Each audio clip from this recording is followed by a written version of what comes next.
성도 여러분, 연말입니다. 지난 한 해를 돌아보고 하나님의 은혜를 다시 깨닫고 또 믿음을 회복하는 그런 시간들이 되면 참 좋겠다, 그런 생각이 있습니다. 이 시간도 우리 함께 가정예배 하도록 하죠. 하늘에 계신 우리 아버지의 이름을 거룩하게 하시며 아버지의 나라가 오게 하시며 아버지의 뜻이 하늘에서와 같이 땅에서도 이루어지게 하소서. 오늘 우리에게 일용할 양식을 주시고 우리가 우리에게 잘못한 사람을 용서하여 준 것 같이 우리 죄를 용서하여 주시고 우리를 시험에 빠지지 않게 하시고 악에서 구하소서. 나라와 권능과 영광이 영원히 아버지의 것입니다. 아멘. 다 함께 찬양하겠습니다. 주 어느 때 다시 오실는지 아는 이가 없으니 등 밝히고 너는 깨어 있어 주를 반겨 맞으라. 주 안에서 우리 몸과 마음이 깨끗하게 되어서 주 예수님 다시 오실 때에 모두 기쁨으로 맞으라. 주 오늘에 다시 오신다면 부끄러움 없을까. 잘하였다 주님 칭찬하며 우리 맞아주실까.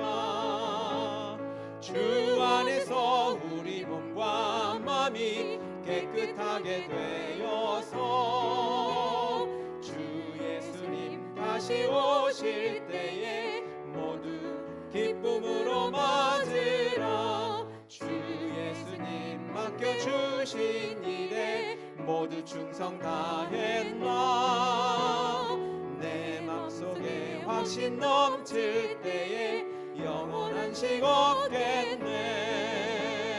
주 안에서 우리 몸과 마음이 깨끗하게 되어서 주 예수님 다시 오실 때에 모두 기쁨으로 맞으라. 주 예수님 언제 오실는지 한밤에나 낮에나 늘 깨어서 주님 맞는 성도 주의 영광 보겠네.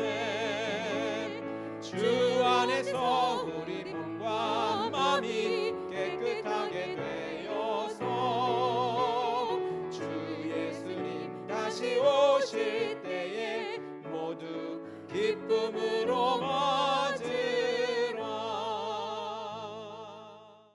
이 시간 함께 읽을 하나님의 말씀 사무엘하 19장 5절에서 8절 말씀. 5절입니다. 요압이 집에 들어가서 왕께 말씀드리되 왕께서 오늘 왕의 생명과 왕의 자녀의 생명과 처첩과 비빈들의 생명을 구원한 모든 부하들의 얼굴을 부끄럽게 하시니 이는 왕께서 미워하시는 자는 사랑하시며 사랑하는 자는 미워하시고 오늘 지휘관들과 부하들을 멸시하심을 나타내심이라. 오늘 내가 깨달으니 만일 압살롬이 살고 오늘 우리가 다 죽었다면 왕이 마땅히 여기실 뻔하였나이다. 이제 곧 일어나 나가 왕의 부하들의 마음을 위로하여 말씀하옵소서. 내가 여호와를 두고 맹세하옵나니 왕이 만일 나가지 아니하시면 오늘 밤에 한 사람도 왕과 함께 머물지 아니할지라.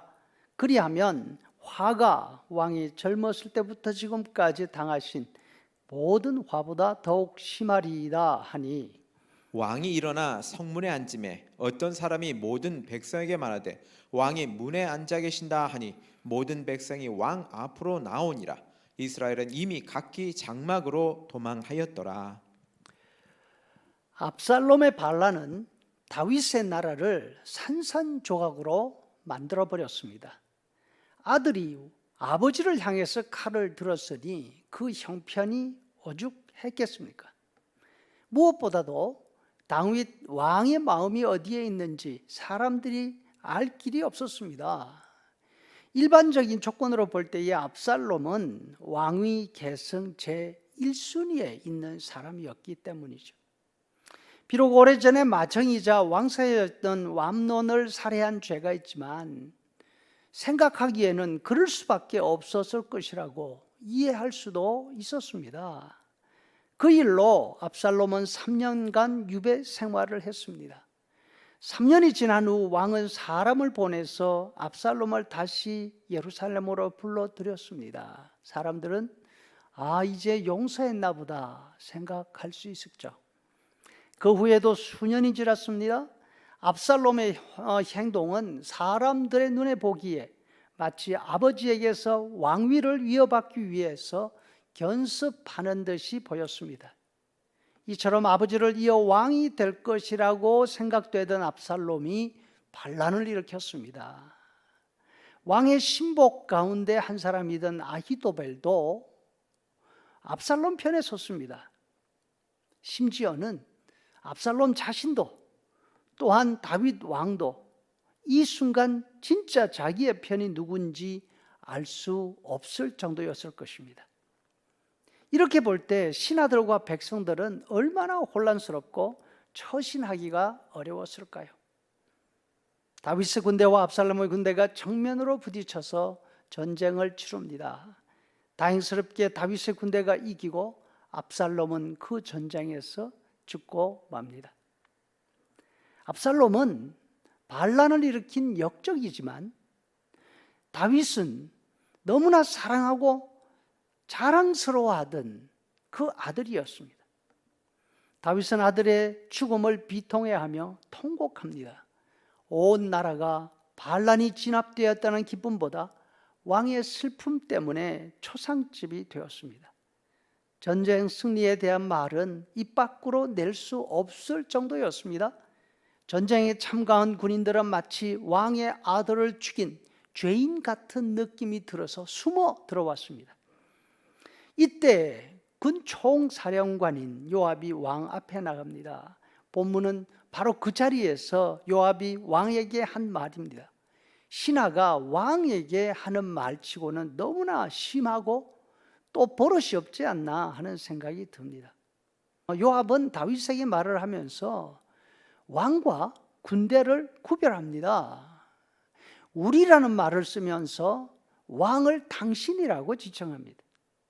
우리가 당신과 당신의 가족들을 보호하고 구원해 드렸는데 당신은 우리의 수고는 생각하지 않고 당신 아들만 생각하고 있습니다. 우리가 당신의 적입니까? 또 한편 압살롬의 반란 쪽에 섰던 사람들은 이제 자신들의 안위를 생각할 수밖에 없습니다. 우리가 이렇게 죽은 듯이 있으면 진짜 역적이 된다. 적극적으로 나서서 다윗상을 다시 왕궁으로 모셔야 되는 거 아니냐 설왕설래하고 있습니다. 더 심각한 것은 이번 전쟁으로 자신의 지파인 유다 지파가 완전히 두 조각으로 나누어져 버렸습니다. 자신의 지파 유대 지파를 한 덩어리로 묶을 사람은 요압 형제뿐이었는데 요압은 전쟁을 이긴 공은 있지만 자신의 명령을 어긴 사람입니다. 아들 압살롬을 죽인 사람입니다. 어떻게 해야 할까요? 다윗은 대안을 생각합니다. 그리고 아마샤라는 사람을 자기 편으로 끌어들이기로 결심합니다. 아마샤는 요압의 외사촌으로 압살롬의 총사령관이었습니다. 다윗은 압살롬 편에 섰던 유다 지파 사람들을 회유하기 위해서 요압 대신에 아마샤를 군대 총사령관에 임명합니다. 그러면서 아마샤를 설득하기 위해서 이렇게 말합니다. 17절의 말씀을 보니까 너는 내 고륙이 아니냐? 네가 요압을 이어서 항상 내 앞에서 지휘관이 되지 아니하면 하나님이 내게 벌 위에 벌을 내리시기를 바라노라. 여기에서 우리가 주목해야 될 말은 하나님이 내게 벌 위에 벌 내리시기를 바라노라 하는 이 저주의 맹세인 것입니다. 다윗은 다른 사람을 향해서 저주의 맹세를 한 경우가 거의 없습니다. 딱 한 곳 있는데 그것은 갈멜 사람 나발을 죽이러 가면서 분노한 가운데서 혼자말로 자기 자신에게 이 저주를 퍼붓습니다.